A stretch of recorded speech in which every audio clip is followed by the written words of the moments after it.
हम स्टार्ट करेंगे हम 11 बायोलॉजी को फर्स्ट चैप्टर से स्टार्ट करेंगे। फर्स्ट चैप्टर है यहाँ पर द लिविंग वर्ड। ये तो एक बार रीडिंग मान लेना बस हो गया, बाकी छोड़ देना क्योंकि गेम खेलता है। कोई में भी पेपर में ऐसे ही क्वेश्चन आते हैं वो शब्दों से खेलता है और बाद में जो शब्द को नहीं समझ पाते हो वही गलती कर दे और इसी की सिली मिस्टेक बोलते हैं। इसलिए आप जितना शब्दों पर गौर करेंगे उतनी एनसीईआरटी आसान होती चली जाएगी। इस तरीके से मैं कोई कागज़ की कश्ती नहीं, ना मुझे बरसात के पानी में तैरना है।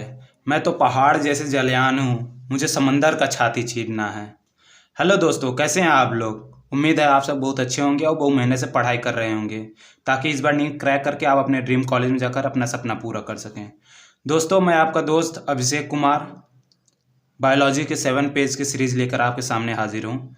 दोस्तों, थोड़ा वीडियो आने में लेट हो गई, लेकिन कोई बात नहीं, आज से रेगुलर वीडियोस आ जाएंगी जिसमें हम डेली 7 पेज एनसीईआरटी के 7 पेज को एक्सप्लेन करेंगे, जिसमें हमें क्या पढ़ना है, क्या चीज़ें इंपॉर्टेंट है, सिलेक्टेड चीज़ पढ़ेंगे ताकि हम आराम से सिलेक्ट हो सकें।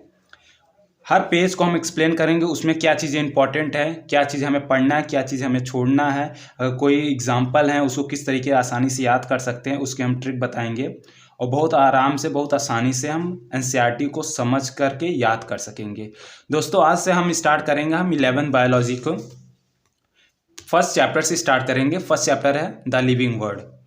दोस्तों, इसमें हमें पढ़ना तो एक बार रीडिंग तो वो पूरा मानना है, पढ़ेंगे पूरा, लेकिन उसके बाद हमें क्या इंपॉर्टेंट उसको टिक मारकर सिर्फ जब रिवीजन करना होगा तो हम केवल उसी पे फोकस करेंगे ताकि हमें बार बार पढ़ने में कन्फ्यूज़न ना हो कि ज़्यादा हमारा टाइम ख़राब ना हो।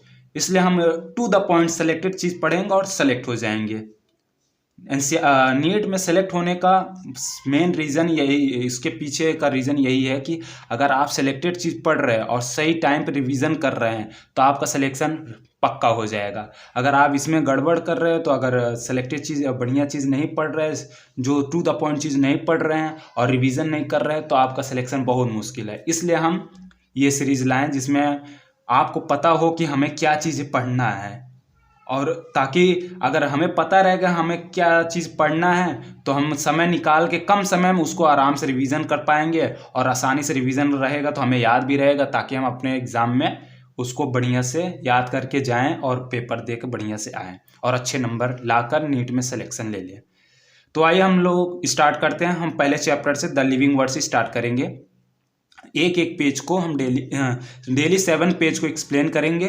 हर पेज को अच्छी तरह से एक्सप्लेन करेंगे, उसमें क्या पढ़ना है क्या नहीं पढ़ना है, ट्रिक्स वगैरह सारे चीज़ें हम देंगे। चलिए आइए हम स्टार्ट करते हैं। हमारा चैप्टर, पहला चैप्टर क्या है? The living word. तो इसमें दोस्तों देखिए ये सारी चीज़ें पहले पेज आप देख ही सकते हैं। इसको हम एक्सप्लेन करेंगे। पहले तो हम इसको पढ़ेंगे, एक बार रीडिंग पूरा मानना है, उसके बाद हमें क्या पढ़ना उसको टिक मारना। जैसे देखिए यहाँ पर पूरा चीज़, ये तो एक बार रीडिंग मान लेना बस हो गया, बाकी छोड़ देना क्योंकि कोई इंपॉर्टेंट नहीं है। इंपॉर्टेंट है यहाँ पर, यहाँ जब इस दूसरे पैराग्राफ में आएंगे उसमें इंपॉर्टेंट चीज़ें हैं। तो इसमें इंपॉर्टेंट क्या है? इसमें भी उतना ज़्यादा इंपॉर्टेंट है, फिर भी एक बार पढ़ने का ज़रूरी है। तो इसमें क्या है देखिए, यहाँ पर कुछ कैरेक्टरिस्टिक लिविंग व्हाट इज़, देखिए हेडिंग क्या दिया है, व्हाट इज़ लिविंग। तो इसमें लिविंग के क्या कैरेक्टरिस्टिक होते हैं वो बताया गया है। जैसे इसमें कुछ लिविंग ऑर्गेनिज्म कैरेक्टरिस्टिक दिए हैं, वो क्या हैं? जैसे growth, reproduction, ability to sense environment, और उसके नीचे कुछ और कैरेक्टरिस्टिक दिए हैं जैसे metabolism, ability to self replicate, self organise. ये सारे क्या हैं? कैरेक्टरिस्टिक हैं किसके? लिविंग ऑर्गेनिज्म के। अब इसके बाद एक एक करके सारे को एक्सप्लेन किया है। जैसे पहला क्या था? ग्रोथ। तो ग्रोथ के बारे में एक्सप्लेन किया। तो ग्रोथ क्या होता है? Increase in mass and increase in number. Growth का मतलब क्या होता है? चाहे वो इंक्रीज इन मास में हो चाहे इंक्रीज इन नंबर, दोनों का मतलब क्या होता है? ग्रोथ होता है। ये यहाँ पर दिया गया है, ग्रोथ का मतलब ये होता है। तो देखिए इस पेज में केवल ये 2 चीज़ें इंपॉर्टेंट थी, वो बस यही चीज़ हमें जब दोबारा रिवाइज करना हो केवल इसी 2 चीज़ पे फोकस करना, बाकी जो चीज़ें उसको नहीं है देखना है। तो इसमें क्या पहला चीज़ क्या था? लिविंग ऑर्गेनिज्म कैरेक्टरिस्टिक क्या होता है? Growth, reproduction, ability to sense environment और metabolism, ability to self replicate, ये कैरेक्टरिस्टिक है। और पहला कैरेक्टरिस्टिक क्या था? ग्रोथ। तो उसका मतलब क्या होता है? इंक्रीज इन मास या फिर इंक्रीज इन नंबर, दोनों का मतलब क्या होता है? ग्रोथ होता है। ये हमारा फर्स्ट पेज था। बस इसमें केवल ये 2 चीज़ याद करना था। अब आइए हम नेक्स्ट पेज पे चलते हैं। इसके दूसरे पेज पे देखिए, इसमें भी कुछ खास चीज़ें नहीं, इस एक बार रीडिंग पूरी मानना है और उसके बाद हम बता रहे हैं क्या चीज़ें पढ़ना है। इसमें देखिए यहाँ पर केवल 2 लाइनें इंपॉर्टेंट है बस।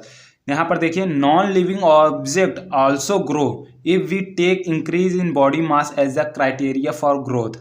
देखिए यहाँ कहने का मतलब ये यहाँ पर ये कहना चाह रहा है कि लिविंग और नॉन लिविंग दोनों में ग्रोथ होती है। नॉन लिविंग में ग्रोथ बस डिफरेंस ये होता है नॉन लिविंग में कि ग्रोथ और बाहर से होता है। जैसे पहाड़ हो गया जो कि नॉन लिविंग होता है, उसमें कैसी ग्रोथ होती है, बाहर से होती है, लेयर बाय लेयर बढ़ता जाता है। और लिविंग में क्या होता है, वो अंदर से ग्रोथ होती है। बस डिफरेंस ये है। इसलिए क्या कहते हैं, ग्रोथ को defining property of living organism नहीं मान सकते, क्योंकि ग्रोथ लिविंग और नॉन लिविंग दोनों होता है और हमें क्या कहते हैं लिविंग ऑर्गेनिज्म में डिफाइनिंग प्रॉपर्टी देखना है। इसलिए ये नॉन लिविंग में भी ग्रोथ होता है, इसलिए हम ग्रोथ को defining property of living organism नहीं मानेंगे। बस इतने पैराग्राफ में केवल ये 2 लाइन इंपॉर्टेंट थी।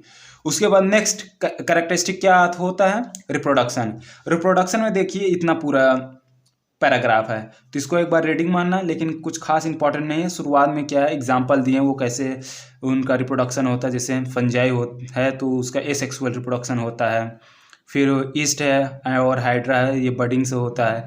ये सारे एग्जांपल बाद में आएंगे, इसलिए कोई खास यहाँ ये याद करने की ज़रूरत नहीं है। यहाँ पर इंपॉर्टेंट ये है कि जब बात यूनिसेक्सुअल की, यहाँ पर देखिए लिखा है, when it come to unicellular organisms like bacteria, unicellular algae or amoeba, reproduction is synonymous with growth, that is increase in number of cell। कहने का मतलब ये है कि जब बात यूनिसेलुलर की बात आती है उसमें रिप्रोडक्शन और ग्रोथ जो होता है सिनोनिमस हो जाता है। सिनोनिमस का मतलब क्या होता है, पर्यायवाची या फिर समानार्थी शब्द। देखिए जो शब्द आपको समझ ना आए कि इसका मतलब क्या, तुरंत आप मोबाइल से इंटरनेट से आप सर्च करके उसका मीनिंग लिख लीजिए। ठीक, अब देखिए इसका समानार्थी शब्द आ गया और इसके बाद एक और इसका समानार्थी हो गया, तो इसका अपोजिट वाला भी होगा, आपके दिमाग में आना चाहिए, तो उसको भी सर्च करके लिखिए। क्योंकि एनसीईआरटी पूरे ये केवल वर्डों का गेम है, एनसीईआरटी केवल वर्ड से गेम खेलता है। नीट में भी पेपर में ऐसे ही क्वेश्चन आते हैं, वो शब्दों से खेलता है और बाद में जो शब्द को नहीं समझ पाते हो वही गलती करते और इसी को सिली मिस्टेक बोलते हैं। इसलिए आप जितना शब्दों पर गौर करेंगे उतनी एनसीईआरटी आसान होती चली जाएगी। इसलिए जो आपको ना समझ में आए उसको लिखिए और उसके अलावा भी जो उसका अपोजिट है ये थोड़ा आप दिमाग लगाइएगा। अगर वो ऐसे कुछ शब्द आते हैं तो उसका एक कदम आगे बढ़कर उसको भी सर्च करके आप बस लिख लीजिए, ताकि एक कॉन्सेप्ट आपका क्लियर हो जाए। ठीक, सिनोनिमस मतलब क्या होता है, समानार्थी शब्द होते हैं। आइए हम इधर चलते हैं। जब बात यूनिसेक्सुअल की बात आती है तो उसमें रिप्रोडक्शन और ग्रोथ क्या हो जाते हैं, सिनोनिमस मतलब एक समान होता है। चाहे रिप्रोडक्शन की बात करें चाहे ग्रोथ की बात करें, दोनों एक समान होते हैं। इसलिए क्या और ग्रोथ कुछ ऑर्गेनिज्म हैं जैसे म्यूल्स हो गया, स्टेराइल वर्कर बी हो गए, इनफर्टाइल ह्यूमन कपल्स हो गए, जिसमें रिप्रोडक्शन नहीं होता।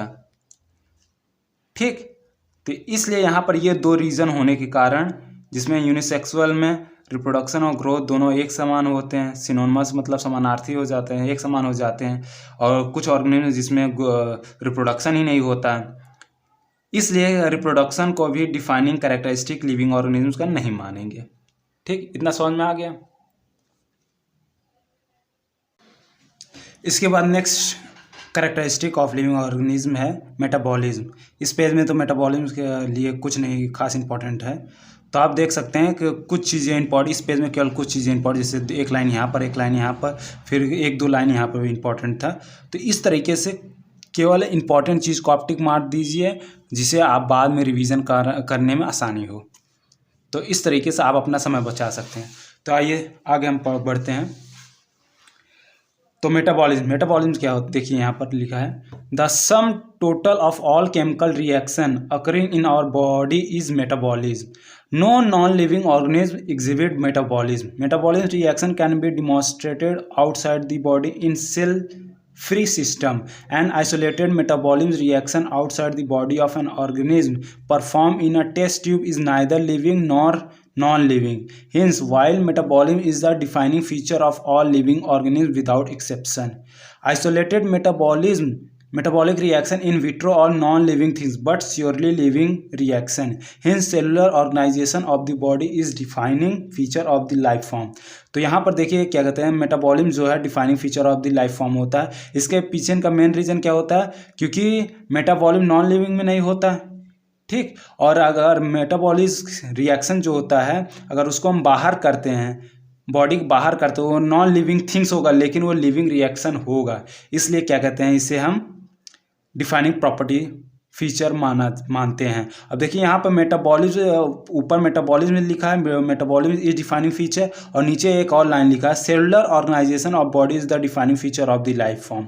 तो आप कंफ्यूज मत होइएगा, क्योंकि यहाँ पर मेटाबॉलिज्म लिखा है, यहाँ पर फिर सेलुलर ऑर्गेनाइजेशन लिखा है, तो कंफ्यूज मत होइएगा कि इसमें कि ये अलग अलग क्यों लिखा है। देखिए मेटाबॉलिज्म किस में होता है, लिविंग ऑर्गेनिज्म में, क्योंकि मेटाबॉलिज्म नॉन लिविंग में होता नहीं। और सेलुलर ऑर्गेनाइजेशन भी किस में होता है, लिविंग ऑर्गेनिज्म में, क्योंकि नॉन लिविंग में सेलुलर ऑर्गेनाइजेशन होता नहीं। इसलिए दोनों का मतलब सेम ही है, अगर जहाँ मेटाबॉलिज्म होगा वहाँ पर सेलुलर ऑर्गेनाइजेशन होगा ही। इसलिए यहाँ पर देखिए पहले लाइन में ये लिखा मेटाबॉलिज्म लिखा, तो दूसरे लाइन में क्या लिख दिया है, सेलुलर ऑर्गेनाइजेशन लिखा है। इसे आपको समझना पड़ेगा, इसके पीछे का रीज़न आपको समझना पड़ेगा, ठीक। समझ में आ गया ना। उसके आगे वाले पैराग्राफ में देखिए क्या लिखा है, the most obvious and technically complicated feature of all living organism is the ability to sense their surrounding. Ability to sense their surrounding, अगर इसको वन वर्ड में बोला जाए तो ये कॉन्शियसनेस बोला जाता है। अवेयर है, मतलब अपने सराउंडिंग के बारे में जानने को कॉन्शियस बोलते हैं, ठीक। तो ये क्या है, मोस्ट टेक्निकली कॉम्प्लिकेटेड, ये क्वेश्चन आ सकता है, most technically complicated feature of living organism क्या है, तो वो क्या होगा, कॉन्शियस, ठीक। अब उसके बीच में ये इंपॉर्टेंट नहीं, फिर नीचे देखिए क्या लिखा है जो कि इंपॉर्टेंट है, human being is the only organism who is aware of himself that is has self conscious.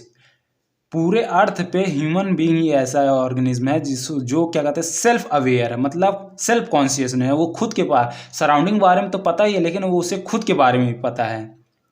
इसलिए देखिए conscious therefore become the defining property of living organism. Metabolism के साथ साथ कॉन्शियसनेस जो होता है ये भी क्या कहते हैं, डिफाइनिंग प्रॉपर्टी है लिविंग ऑर्गेनिज्म का, ठीक। अब देखिए यहाँ आगे एक क्वेश्चन पूछा गया है, जैसे कोई बंदा का कोमा में है तो वो क्या लिविंग होगा कि नॉन लिविंग होगा, तो इसका आंसर होगा लिविंग होगा, क्योंकि उसके अंदर सेल्फ कॉन्शियसनेस तो नहीं है लेकिन फिर भी उसके अंदर मेटाबॉलिज्म चल रहा है ना, और मेटाबॉलिज्म क्या है, एक डिफाइनिंग प्रॉपर्टी है लिविंग फॉर्म का, इसलिए जो कोमा में रहेगा वो क्या होगा, लिविंग फॉर्म में रहेगा, ठीक।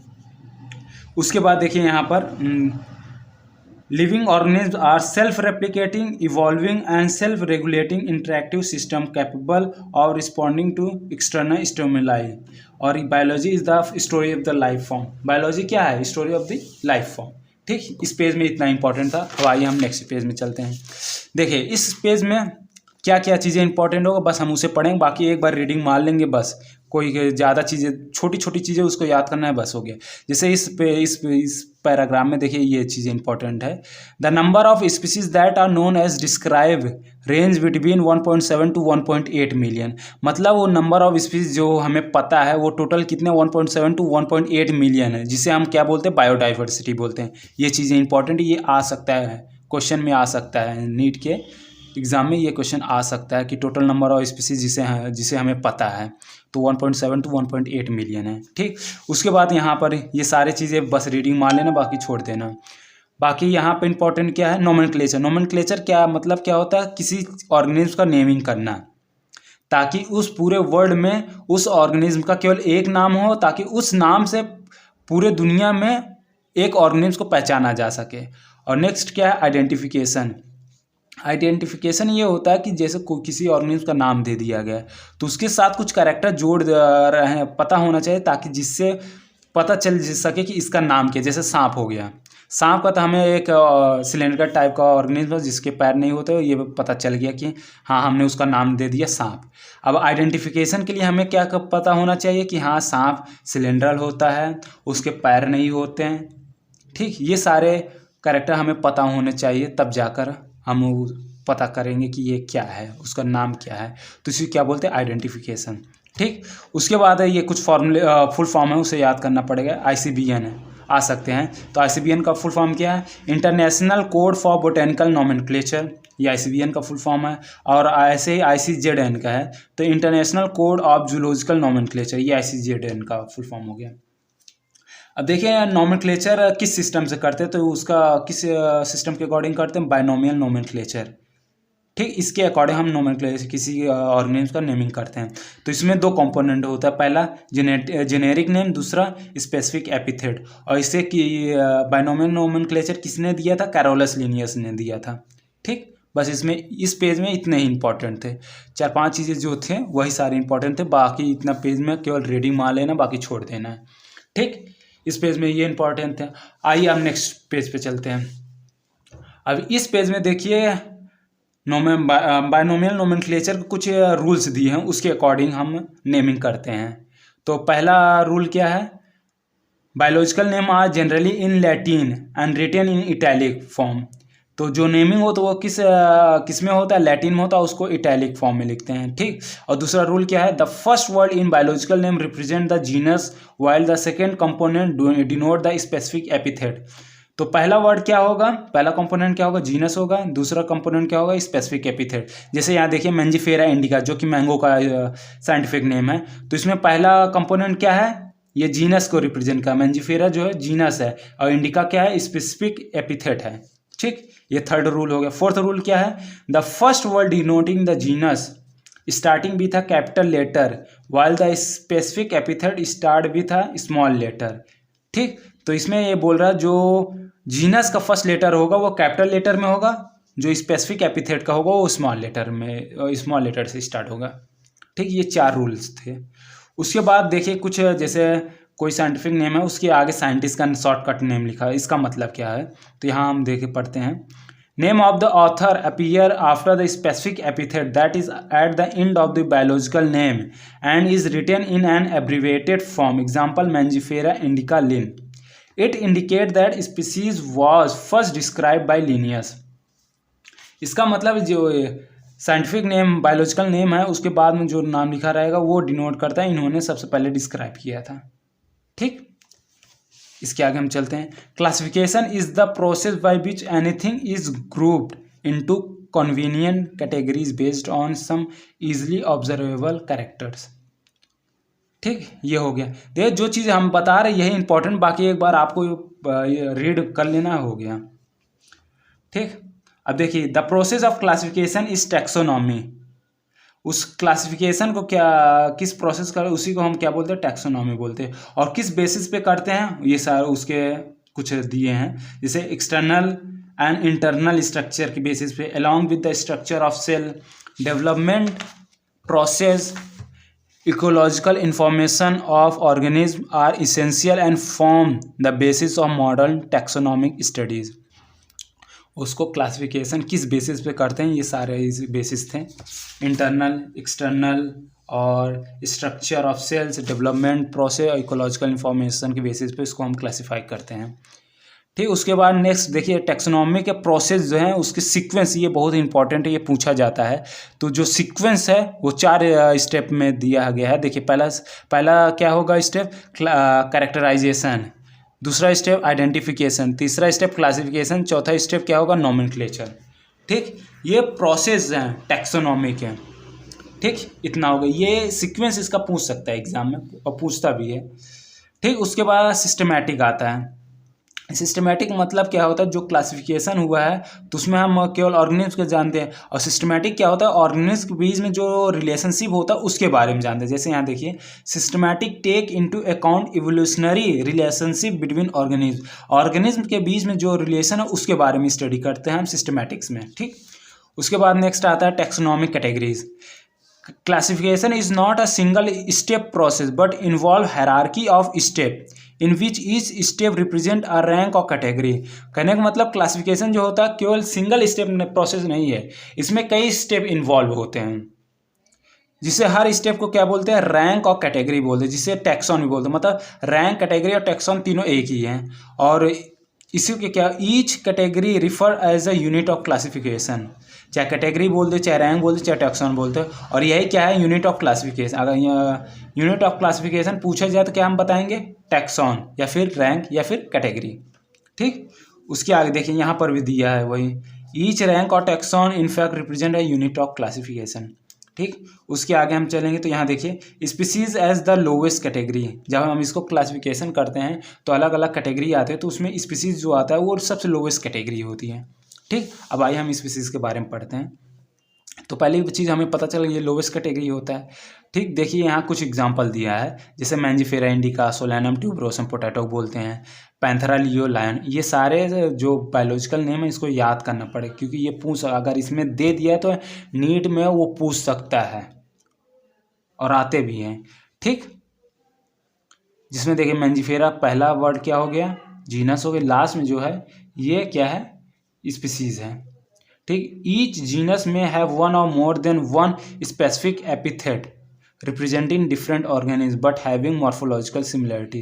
कहने का मतलब एक जीनस में कई ढेर सारे स्पेसिफिक एपिथेट हो सकते हैं जिसे हम स्पीसीज बोलते हैं। जैसे यहाँ पर देखिए, यहाँ पर भी सोलैनम, यहाँ पर भी सोलैनम, सोलैनम, तीनों देखिए सेम जीनस हैं, लेकिन स्पीसीज या फिर बोले स्पेसिफिक एपिथेट जो है देखिए अलग अलग है। ये ट्यूबरोसम है, यहाँ सोलैनम नाइग्राम हो गया, यहाँ सोलैनम मेलंजियम, जिसके वजह से देखिए तीनों अलग अलग। ये पोटैटो हो गए, Solanum tuberosum potato, Solanum nigrum मकोई, सोलैनम मेलंजिनम ब्रिंजल।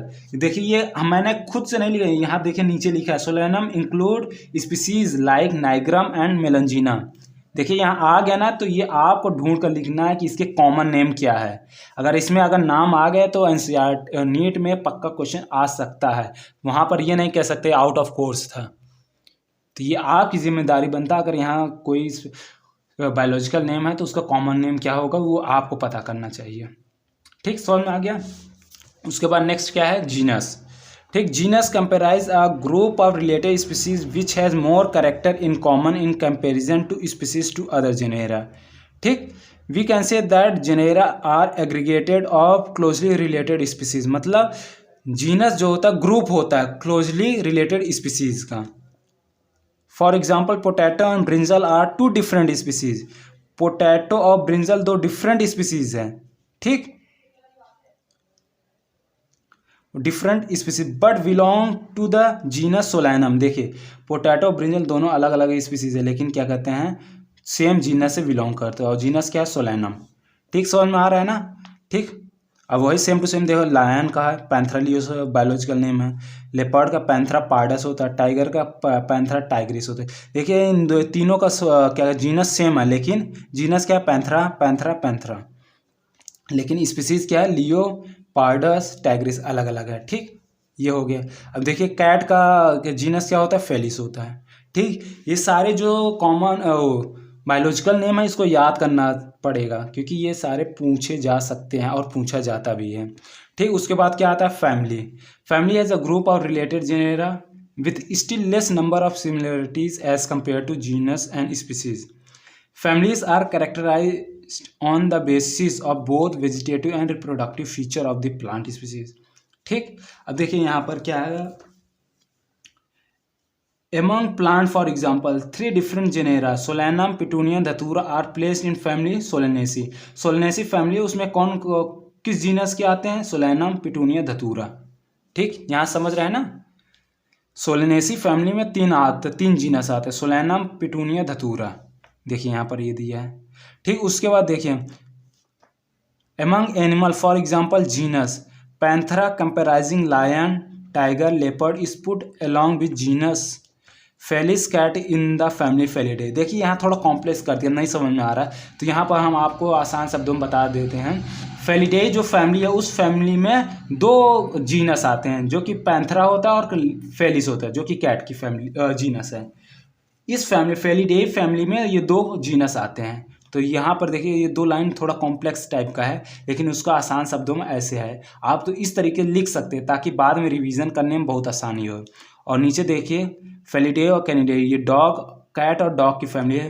कैट की फैमिली क्या है, फेलिडेई, और डॉग की फैमिली क्या है, कैनिडेई। तो यहाँ आप ऐसा अलग से लिख लीजिए। तो जब आप रिवीजन करेंगे तो आपको इसको पढ़ने की ज़रूरत नहीं, आप यहीं से एक बार देख कर आप समझ सकते हैं सोलनेसी में फैमिली में कौन कौन से जीनस आते हैं। सोलैनम पिटूनिया धतूरा आता है। तो इसको ट्रिक है सर पे दांत। तो आप सोच रहे हैं ये क्या ट्रिक है बिना सर पैर के। तो देखिए दोस्तों, हमें कोई लॉजिक नहीं ढूंढना, जो भी हमें याद करना किसी भी तरीके से याद कर लें, कोई भी अच्छा ख़राब कोई ट्रिक बनता है तो आप उस ट्रिक से आप उसको याद कर सकते हैं। अगर आपके पास बढ़िया सा ट्रिक है तो आप उससे याद कर सकते हैं, कोई दिक्कत की बात नहीं है। हमें ट्रिक की ज़रूरत इसलिए पड़ती है ताकि हमें एग्ज़ाम में, नीट की एग्ज़ाम जब हम पेपर दें तो हमें कन्फ्यूज़न ना हो, क्योंकि अगर हमें कन्फ्यूज़न हो गया तो हमारे वहाँ गलती के चांसेस बढ़ जाएंगे और वहाँ हम गलती करना नहीं चाहते, क्योंकि गलती वहाँ करने का मतलब बहुत बड़ा नुकसान हो जाएगा हमारा।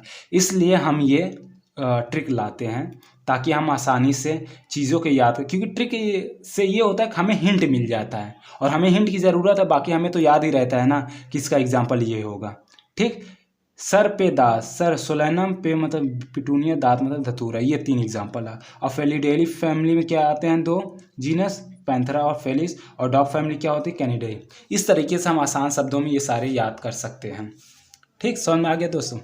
चलिए ठीक है, आज के लिए इतना ही।